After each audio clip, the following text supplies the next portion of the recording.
acho que entra nesse argumento, né? Porque falam, não, aquecimento há.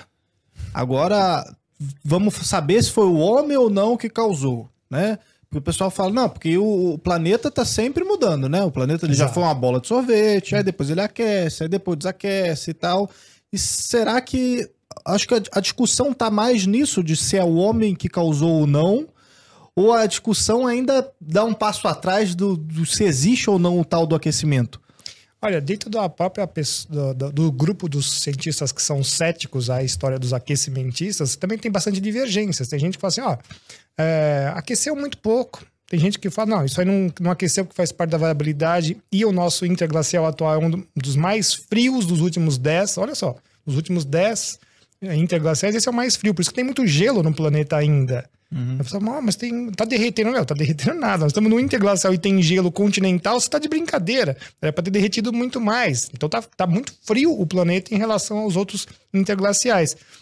Então existe também essa discussão entre os próprios cientistas céticos. Eu não vejo aquecimento nessa variação que eu falei, 0,01. Ou seja, precisa de uma década para falar que subiu 0,1 nesse tamanhão de planeta, alguma coisa está muito errada. Por quê? Porque primeiro que o planeta Terra não é um planeta só, né? Eu falo assim, dá para dividir ele em 3. A gente fala primeiro 2, depois que você vai estudando mais, você vê que a climatologia do planeta Terra divide em 3. Hemisfério sul, dos 30 graus para o Polo Sul, 30 graus norte para o Polo Norte, e a parte tropical. São 3 coisas totalmente diferentes.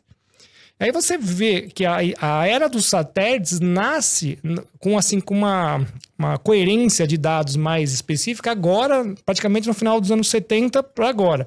Bom, então a era dos satélites nasce no período mais quente, que foi o El Niño do século, o final do século XX, que foi um pouquinho mais quente, porque nós saímos do mínimo solar e chegou no máximo solar em 1957. Então, tem todo vamos dizer assim... um delay aí do planeta se ajustando com essas novas, né, com o novo padrão que está vindo de energia.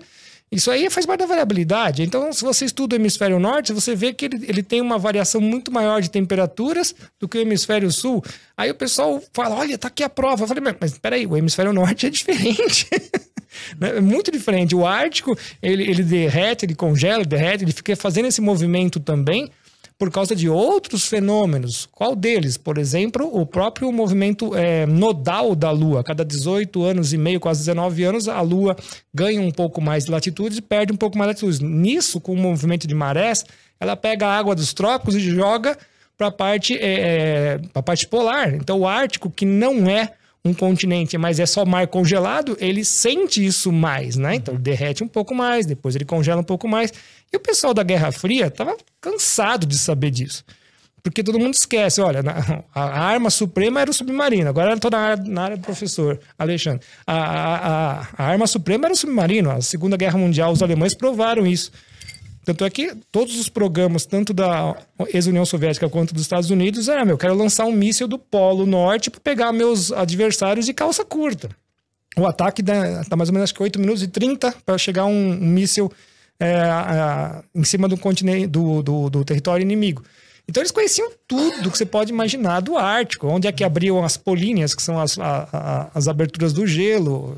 Enfim, eles estudaram muito isso, esses dados, eles guardaram as 7 chaves, porque cada um tinha o seu banco de dados próprio. Tanto é que hoje a China e a Rússia continuam aí disputando essa parte aí do Polo Norte, porque quanto mais abrir aquilo lá para eles, melhor. Eles têm uma rota alternativa, inclusive, falou na globalização e tudo mais, para eles é ótimo. Tem uma alternativa para levar produtos para a Europa e tudo mais. Então, veja só, eles sempre tiveram olhando muito bem isso. Nós temos os rebocadores nucleares também que foram colocados. Então, essa discussão se existe uma temperatura que aumentou de fato... Bom, você vê também recordes, temperaturas extremamente baixas. Às vezes você vê geleiras que estão crescendo ao invés de estar diminuindo. Então, isso é muito vago.